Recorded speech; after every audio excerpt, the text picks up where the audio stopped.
boys et les girls, je suis ravie de vous retrouver aujourd'hui pour un nouveau concept j'ai envie de faire. Donc on va tester. Moi je passe mon temps à tester des trucs et du coup je découvre plein de trucs sympas à faire et donc ça me permet de faire des soins que je vous propose. Ou même pour moi je fais des expériences, je découvre des trucs qu'on peut faire, voilà. Et là du coup je suis trop contente parce que j'ai reçu mon nouvel oracle des maîtres ascensionnés. Je suis trop contente parce que dans ce jeu, il y a un bon nombre de maîtres ascensionnés que je connais puisqu'ils sont venus à moi et que j'ai rencontrés, et avec qui j'ai pu parler. Donc on va faire un petit jeu. Moi ce que je vous propose c'est que, bon je vais vous présenter les cartes, mais je vais en tirer une au hasard, le maître ascensionné qui voudra intervenir. Et je vais faire un message, le tirage général. On verra ce que le maître ascensionné aura envie de nous dire. Là, comme ça, je peux pas vous dire qui, mais voilà, c'est peut-être aussi Enfin, moi, j'adore ce jeu. J'avais vu quelques images et quand je l'ai défait, que j'ai vu les maîtres ascensionnés que j'avais, je disais, oh mais lui je connais, ah mais lui je connais, ah mais lui j'ai rencontré, ah mais lui, voilà. Donc, moi, on va commencer. Ah bah tiens. C'est marrant parce que du coup, je découvre que l'oie, c'est lié aux flammes jumelles. Intéressant. Bon, Angus, lui, je le connais pas. Alors, Babadji, je le connais. Je le connais très bien, Babadji. Bon, il a absolument pas... Alors, je vous explique. Il n'a pas ce chèche là sur la tête, non. C'est pas très réaliste de son image. Par contre, là, il y a une photo de lui. C'est lui, en gros c'est exactement lui. Mais bon là ils ont pas bien fait les angles de son visage, etc. Parce qu'il est très, il a des pommettes hautes, tout ça. Bref, mais on n'est pas loin. Mais sauf qu'il met pas un chèche. Lui, il est tête nue, il a pas de chèche. Bon, ça voilà. Bon bref, ça c'est Babadji. Babadji que j'aime beaucoup, qui est, alors il faut savoir que c'est un maître ascensionné qui enseigne aux prophètes et aux grands guides spirituels. Donc pour moi, ça a été un honneur, si tu veux, quand il est apparu devant moi, tu sais, j'ai eu un gros choc, quoi. Je me suis dit, oh là là, qu'est-ce que c'est que ça? Je comprends pas. Mais non, mais c'était un plaisir, un plaisir. D'ailleurs, je rêverais d'aller dans sa grotte en Inde, quoi. Mais bon, d'ici là que j'y aille. Bon, lui, je le connais pas encore. Je l'ai pas rencontré. Saint Francis non plus, je l'ai pas rencontré. Lady Nada, je l'ai pas rencontré. Ina, je n'ai pas rencontré. Kutumi, je n'ai pas rencontré. Lakshmi, je n'ai pas rencontré. Lakshmi. Wat Tara, non. Tara, je ne connais pas. Horus, connu Horus. Je connais très bien Horus. D'ailleurs, il intervient dans mes soins avec Isis. Parfois, il intervient. Pas tout le temps, parce que pas forcément toujours. Quand sa mère travaille, il n'est pas toujours là, mais des fois, il intervient. Et c'est très intéressant parce que il travaille beaucoup sur le masculin, l'énergie masculine, avec son père Osiris. Donc c'est très intéressant. Et puis surtout, Horus, il ouvre le troisième œil. Voilà. Avolène, non, je ne connais pas. Mère Marie. Bon, alors Marie, je la connais. Bien évidemment, elle ne ressemble absolument pas à cette photo. Moi, j'ai vraiment vu son visage. C'est une très belle femme, ça c'est un fait. D'une douceur exceptionnelle, voilà, d'un amour inconditionnel. Moi, j'ai jamais vu quelqu'un aimer. C'est tellement fort, quoi. Tu te dis waouh. Enfin, c'est un exemple pour nous, Marie. Et je pense qu'on doit toujours se rappeler du comportement aussi de Marie, qui nous montre en fait le chemin. Et je trouve qu'on l'écoute pas assez, quoi. Enfin, bon, moi, j'essaye. J'avoue que même moi, des fois, il y a des moments où je faiblis, mais ouais, faut essayer d'écouter Marie et ses messages parce que c'est une mère pour nous tous, vous le savez bien. Alors je dis Marie et pas Sainte Marie parce que j'ai une telle proximité avec elle que je la considère vraiment comme ma mère, quoi. Enfin, bon, je l'appelle pas mère parce que voilà, mais elle m'aime comme sa fille, donc tu vois, pour moi c'est la famille, tu vois. Comme Saint Joseph d'ailleurs, pour moi c'est la famille, sa statue est là. Vishnu, pas rencontré encore. Krishna, pas encore rencontré. Hilarion, non. Michael, si. Michael m'a souvent accompagné, très souvent. Franchement, super souvent d'ailleurs. Merlin, bah, je l'ai rencontré à Brocéliande. Bon, il ressemble absolument pas à ce qu'on a là sur la photo, bien évidemment. C'est quelqu'un de d'absolument. Alors, il faut savoir que Merlin, c'est un rieur, quoi. Il rit de la vie, quoi. Il a énormément de connaissances sur la nature, sur tout un tas de choses. D'ailleurs, il m'a fait lire sa bibliothèque en 2 secondes et il m'a emmené. Alors, quand je vous dis il m'a emmené tout ça, je vois ça en méditation, hein. Il m'a emmené dans sa bibliothèque, il m'a fait lire tous ses bouquins. En une fraction de seconde, faut le savoir. Mais Merlin, de ce qu'il m'a montré de son caractère, j'ai vraiment ressenti, c'est vraiment quelqu'un qui a de la joie, qui aime la nature, qui rit de la vie, qui aime la vie, quoi. L'amour de la vie. Tu vois ce que je veux dire? L'amour de la vie, de la nature, des cycles de la nature. Enfin, il m'a vraiment sensibilisé à tout ça. Et puis, j'ai ressenti Brocéliande partout, partout, partout, partout à Brocéliande. Et sous toutes ses formes, hein. Je l'ai vu sous toutes ses formes, Merlin. Je l'ai ressenti sous toutes ses formes. Donc, un grand merci à Merlin d'avoir été mon enseignant pendant cette semaine de stage. C'était vraiment super. Et ce qui est très désolant, c'est que la majorité des gens qui vont à Brocéliande, ils captent rien du tout, quoi, en fait. Ils vont dans la forêt, et quand moi je viens, je fais un feedback de ce que j'ai vu dans la forêt, les gens, ils hallucinent, quoi. Faut pas trop parler de ce qu'on voit. Bon, Yogananda, bah, je le connais, mais je l'ai jamais rencontré. Babaji a enseigné à Yogananda, par exemple. Voilà. Le Greenman, bah oui, Greenman, oui, je t'ai vu à la forêt de Brocéliande. Il y en a plein, hein. Il y en a beaucoup. Otlun, non, c'est pas Otlun que j'ai vu. Non, c'est pas Otlun. Alors ça, Otlun, c'est les orishas, hein, c'est les dieux et déesses Yoruba. Et je ne l'ai pas rencontré, elle. Le roi Salomon non plus, je ne l'ai pas rencontré. Pas rencontré, pas rencontré. Bon, Bouddha, si, hein, c'est un des premiers que j'ai rencontré. Il est d'une beauté extraordinaire. Pas très proche de cette photo, je dirais. Et il se coiffe de cette façon, en fait. En effet, il met ses cheveux en haut. Et il a un chignon. Enfin, tu vois, c'est un queue de cheval chignon, tu vois ce que je veux dire. Et il est habillé, mais simplement, quoi. C'est-à-dire que. Mais il est beau, il a une peau extraordinaire. Franchement, sa peau, elle est d'une beauté. Pourrait faire une publicité crème Nivea. Sa peau est magnifique. Moi, c'est ce qui m'avait fasciné quand je l'avais vu. Maitreya, je ne l'ai pas vu. Alors, Maitreya, c'est intéressant. On le confond, on le met souvent au nom de Bouddhaï. Enfin, son nom, c'est Bouddhaï. Et du coup, c'est marrant qu'ils soient côte à côte parce qu'on confond les deux, en fait. Il y a le Bouddhaï chinois et Bouddha. Donc, mais c'est Maitreya, tu vois. Osiris, bah, on connaît bien. Bah, tiens, on a toute la famille. Isis et Osiris, bah voilà. Osiris, alors, Osiris, c'est un homme, hein, c'est le premier pharaon d'Égypte. D'accord? Pour l'histoire. Et Isis, bah, Isis, que dire d'Isis, ça c'est extraordinaire. J'ai pas de mots. Epona, alors la licorne, moi je connais bien. La licorne qui vient souvent.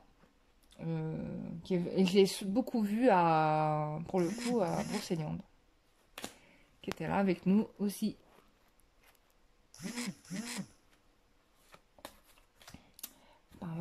Saint-Germain, maître Saint-Germain, très grand professeur, qui vient de nous voir de temps en temps, voir si on fait des bêtises ou pas. Des fois, il nous a engueulés. Moi, je me souviens que des fois, il était venu, il nous avait engueulés en nous disant non, mais là, vous faites n'importe quoi, hein.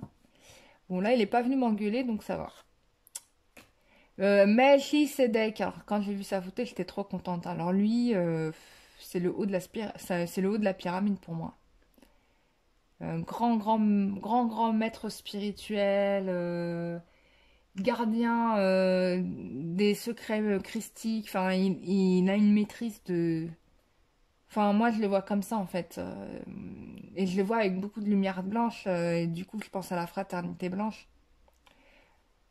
Euh, Bon, il ressemble pas vraiment à ça, mais bon, on va dire, ok, t'as vu, on va valider, mais il ressemble pas à ça. Mais top, top, top, top. Ah, il connaît, mais il a une grande connaissance. Bon, ils ont tous une grande connaissance. Apollo, non. Qui c'est que... Non, je le connais pas. Moïse, bah Moïse, bon, qui ne ressemble pas du tout à la photo, hein. Moïse, je le connais très bien. J'ai eu plusieurs visions où je l'ai carrément vu, où il est même carrément venu me voir. Et j'ai même des photos de moi avec Moïse derrière moi, mais sauf que bon, comme ils peuvent pas se montrer physiquement, en fait j'ai une aura énorme autour de moi, quoi. Et c'était Moïse qui était présent à côté de moi. Donc un frère pour moi, Moïse, c'est un frère. Je le vois comme un frère. D'ailleurs c'est ce qu'il m'a dit, il m'a dit nous sommes frères. Jésus, bah tiens, comme par hasard, bah voilà, hein. Voilà, les frères, Moïse et Jésus. Extraordinaire Jésus, un être... bon, je vais pas parler de Jésus parce que... hein. Pan, alors lui, Pan, ouais. Pan, je l'ai vu à Brocéliande. Enfin, c'est pas Pan que j'ai vu, c'est un satyre. C'est un satyre. J'ai fait un soin d'ailleurs à un satyre, pour vous dire. Thoth, un grand connaisseur de la magie. Alors c'est lui qui est gardien quand même de la connaissance de la magie égyptienne. C'est lui le maître des écritures. Donc, et c'est pas pour rien, enfin, que le tarot vient du livre de Thoth, hein. Faut le savoir, quand même. C'est lui la d'ailleurs, pour enlever des magies, Isis, elle fait appel à Thoth, hein. Elle fait pas, elle se permet pas, elle vient pas sur le terrain de quelqu'un d'autre sans demander le recours de cette énergie. Donc Thoth, il intervient. Ganesh, bon, ma super amie Ganesh, je l'aime beaucoup Ganesh. Euh, Friendly, je peux pas dire autre chose. Et Kuan Yin, ah, Kuan Yin. Kuan Yin, c'est une femme qui m'impressionne, c'est un modèle de femme pour moi. Parce qu'elle est autant masculine que féminine, et qu'elle est capable d'abattre un travail monstrueux. Euh, voilà quoi. Elle est énormément respectée en Asie, très considérée ouais, en Asie. Et moi, je me rappelle quand j'avais été, bah tiens, commerçant chinois dans le 13e à Paris, j'ai acheté cette statuette. Quand j'ai dit qu'elle venait me voir et que je la voyais, et je sens ses énergies hein, à Kuan Yin, bah il a été sidéré quoi. Et du coup il m'a choisi cette statuette là et je l'ai prise dans mes mains et en effet c'était elle. Et il y a dans cette statue il y a les énergies de Kuan Yin puisque chaque statuette que j'ai je demande à avoir les énergies de la personne en question dedans. Enfin voilà, je vous ai fait le feedback. On va tirer une carte. Bon, c'était une présentation exhaustive des maîtres ascensionnés. Et donc, je vais tirer une carte et ça sera un tirage canalisé. Je vais pas lire le message qui a été écrit dessus, mais je vais canaliser la personne qui va apparaître sur la carte. Bon, on va faire un test, c'est entre nous, on s'amuse, on est entre amis. Oh bah tiens, Apollo.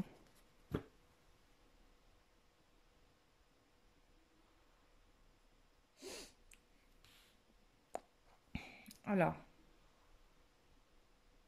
ok. Bah, a priori, Apollo, il veut nous parler. Bon, bah on va prendre Apollo. Je vais le mettre comme ça. Alors,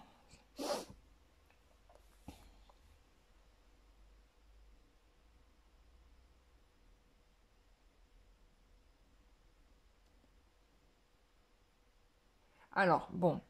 Là, il est en train de partir sur des messages qui sont moins, comment dire, moi je pensais plus vous faire un tirage par rapport à, enfin, une canalisation par rapport à vous, votre vie, votre cheminement, l'amour, etc. Là, on est sur un général global, enfin, un méga général parce qu'il est en train de me parler tout de suite et immédiatement d'une guerre. Bon. Et en effet, en ce moment, c'est un peu, c'est la guerre pas seulement sur cette planète, mais ailleurs.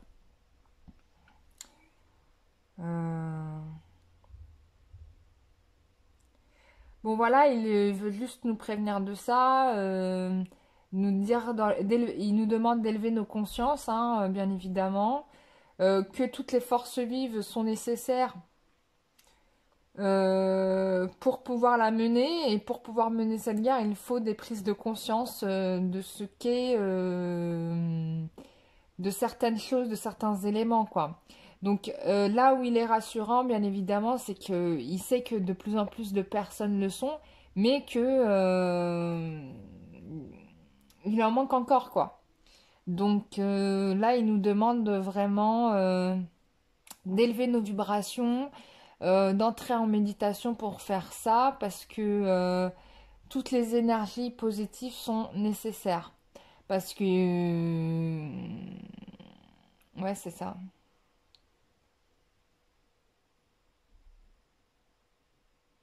Il me dit que plus vous savez quel est l'objectif de tout ce qui se passe, plus vous comprenez en fait les liens qu'il y a entre chaque événement, et plus vous allez savoir en fait où on veut vous amener. Hein, Apollo, il veut que vous compreniez ça. D'ailleurs, regardez la carte, focus upon your strength. Your strength. Bon, je ne sais pas comment ça se traduit, mais ça va un peu dans le sens de ce que je dis là. Il va falloir vraiment concentrer votre énergie là-dessus.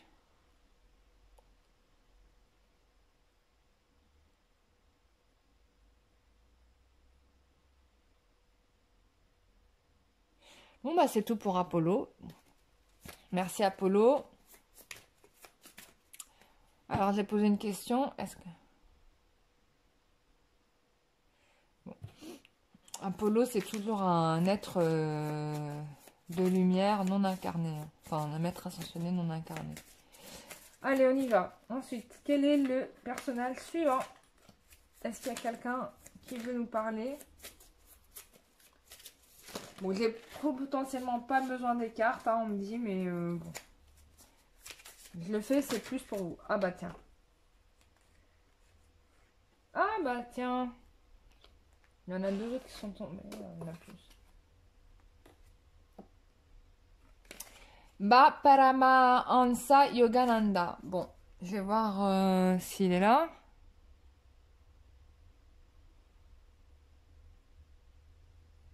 Ok. Bon, on va essayer de voir ce qu'il a envie de nous dire.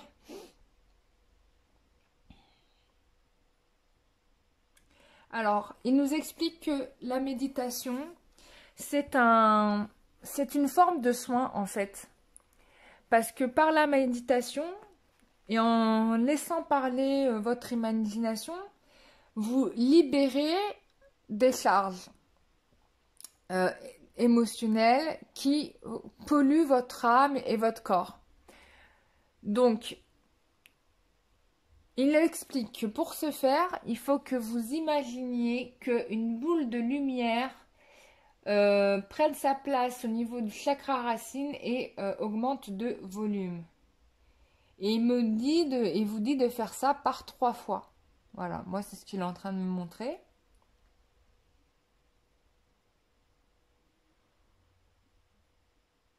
Alors, il vous rappelle que vous avez un potentiel de guérison en vous. Faut-il que vous en saisissiez le sens, d'accord? Parce que il me montre comme si votre esprit était enfermé dans une boîte. Et en fait, ce dont souffre l'humain, d'après lui, c'est justement de s'être enfermé dans une boîte et d'avoir jeté la clé. Or, on a le pouvoir de retrouver cette clé et d'ouvrir notre esprit. Donc, il nous demande ça. Ça me gratte.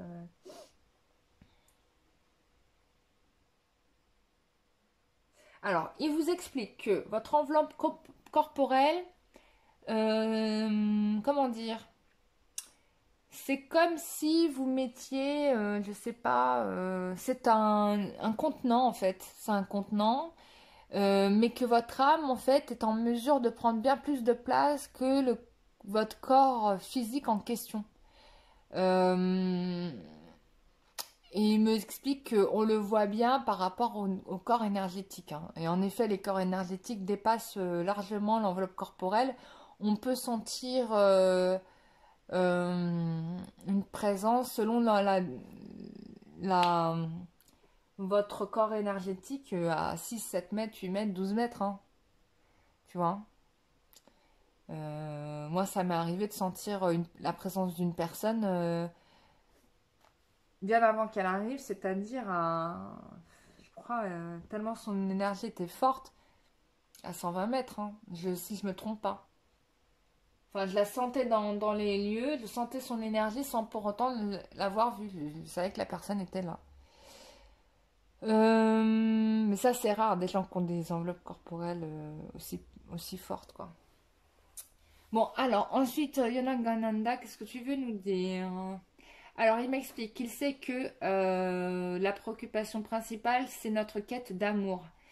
En fait, il nous explique que l'amour est déjà présent partout autour de nous et en nous. Et que ce sont ces perles d'amour que nous devons cueillir chaque jour pour pouvoir remplir le vase quasiment vide d'amour enfin, le manque d'amour que nous avons. On fait souvent aussi, nous explique qu'on fait souvent un transfert sur l'autre, sur nos propres manques. J'ai l'impression qu'il est en train de m'engueuler, moi, hein, je vous explique. Hein. J'ai l'impression qu'il me parle pour moi, mais bon, je continue. On fait souvent un transfert, voilà, sur l'autre. Mais plus on lâche, enfin voilà, ça c'est le discours de Bouddha, plus on lâche sur nos souffrances en se disant, bon ok, ça là-dessus, j'arriverai jamais à le résoudre, plus les choses arrivent rapidement.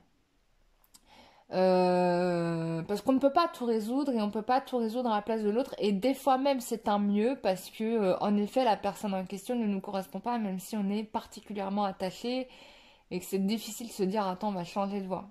Bon là il est en train de me dire qu'il y aura des rencontres qui vont se faire où là les choses vont être mises à plat.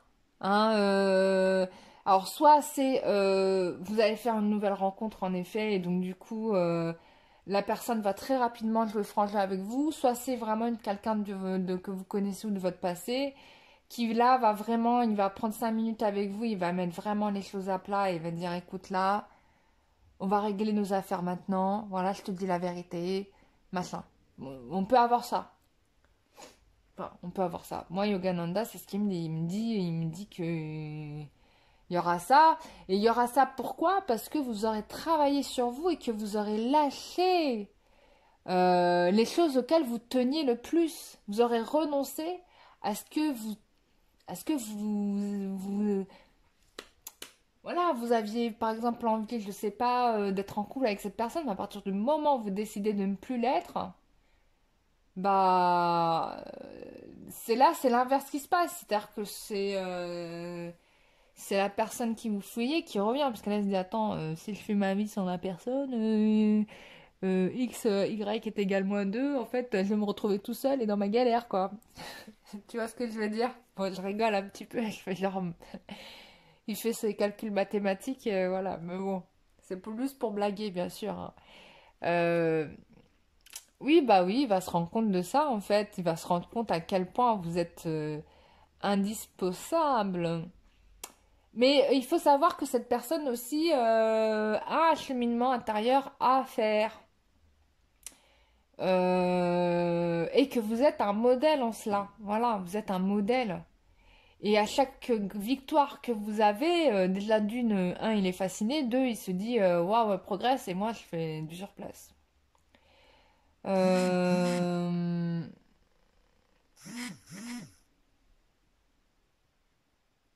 Donc voilà. Alors attends, il est quelle heure? Il faut que je me bouge. Je vais devoir partir parce que j'ai plein de trucs à faire. Je dois aller sur Paris. Qu'est-ce qu'on a d'autre à dire?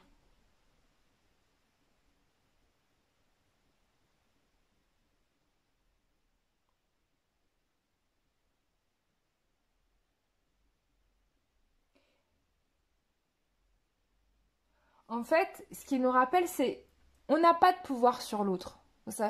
Fondamentalement, on n'a aucun pouvoir sur l'autre et ce n'est pas de notre ressort ni de notre rôle d'avoir des pouvoirs sur l'autre ni de prendre des décisions à la place de l'autre. Alors, il nous rappelle vraiment ça et il nous demande de l'intégrer parce que de toute façon, c'est comment dire, C'est une loi de l'univers, donc vous pouvez pas déroger à cette loi de l'univers. Par contre, vous avez pu le voir d'agir sur vous et que la meilleure façon de pouvoir agir sur notre contexte, c'est de travailler sur nous. En fait, nous, on est... il me montre en fait comme la personne, mais comme si elle avait... vous savez, comme quand on jette un caillou dans l'eau et puis ça fait des cercles concentriques. Bah, plus on se guérit et plus on crée ces cercles concentriques, ça se répercute sur les autres. Et ça, ce sont des informations que les gens peuvent recevoir, même si elles ne sont non verbales, voire même non gestuelles. Donc, c'est des informations qu'on reçoit. Voilà. Grandissez et vous grandirez votre relation. Voilà, c'est ça en gros le message de Yogananda. Voilà, grandissez, vous grandirez vos relations. Voilà, c'est ça en fait, le message. Est-ce que je me suis trompée, Yogananda? Non, non, bah, c'est totalement ça. Voilà. Bah super. Moi, je trouve que c'était sympa de faire ça. Je vais pas pouvoir rester plus longtemps. Mais en tout cas, c'était très cool. Et je trouve que c'est une bonne idée. Et je suis ravie de recevoir ce jeu parce que... Et je vous remercie parce que c'est grâce à vous si je l'ai reçu. C'est un jeu exceptionnel. Voilà. Voilà, il y a juste une carte dans le jeu que j'ai enlevée parce que pour moi, voilà. Mais sinon, pour moi, il est génial. De toute façon, j'adore les travails de Dorine Virtue, c'est génial. Hein. Y a rien à dire. Enfin, moi, j'aime bien Dorine Virtue. Bon, voilà. Bah, après, je la connais pas. J'ai vu qu'elle était très religieuse, très machin. Bon, après, je suis pas rentrée dans le détail, mais j'ai vu que c'était très les Américains, quoi, tu vois.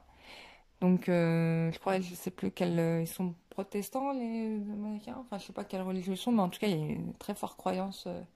Enfin, très dans la religion, quoi. Enfin, voilà. Bah, je vous remercie toutes et tous pour m'avoir écouté. C'était, voilà, une autre façon de faire des tirages. Voilà, une autre manière de faire. Parce que, en réalité, je suis pas obligée d'utiliser les supports. Mais, des fois, ça peut venir direct en canalisation. Et il faudrait que je le travaille plus souvent. Voilà, bah je vous remercie beaucoup de m'avoir écouté. Je vous dis à très bientôt. Merci toutes et tous pour m'avoir choisi pour vous aider dans les séances, dans les consultations. Du coup, bah à la demande générale, bah voilà, le soin couple intérieur, bah il fait partie des prestations que je propose. Voilà, il y aura sûrement d'autres soins qui vont venir. Bon, le soin énergétique, toujours possible, hein, où on travaille vraiment au maximum tout ce qui est possible d'enlever. Et puis, bah voilà, puis si à besoin de moi, vous m'écrivez par mail, karaouad@gmail.com, ou vous pouvez aller consulter le site internet www.lumieredang.com pour lire mes histoires fantastiques ou pour voir un petit peu ce que je fais. Voilà, je vous fais des gros bisous. J'ai fini de rédiger l'oracle. Il faut que maintenant j'écrive tout sur ordinateur et je vais chercher un illustrateur pour faire des belles cartes. Parce que moi, alors je vous explique, j'ai voulu acquérir une tablette graphique, je l'ai acquérie. Je n'ai pas réussi à la faire fonctionner. Je vais renvoyer l'appareil. L'appareil m'est revenu. Donc on m'a offert l'appareil. Mais du coup là j'ai vu qu'il y avait l'iPad Pro, donc je vais acheter un iPad Pro, donc pour faire parce que c'est soit je prends un illustrateur, il fait les illustrations, soit je le fais moi parce que je dessine très bien. Donc moi je préférais que ce soit moi qui le fasse. Et du coup prochain investissement c'est un iPad Pro pour pouvoir faire les oracles. Et je trouve que ça sera mieux d'ailleurs parce que ça va être énergisé, il y aura toute mon énergie, tout mon amour. Ça va être plus sympa. Voilà. Je vous fais des gros bisous. Je vous dis à très bientôt. On se retrouve pour une prochaine vidéo. Et puis, bisous, bye bye.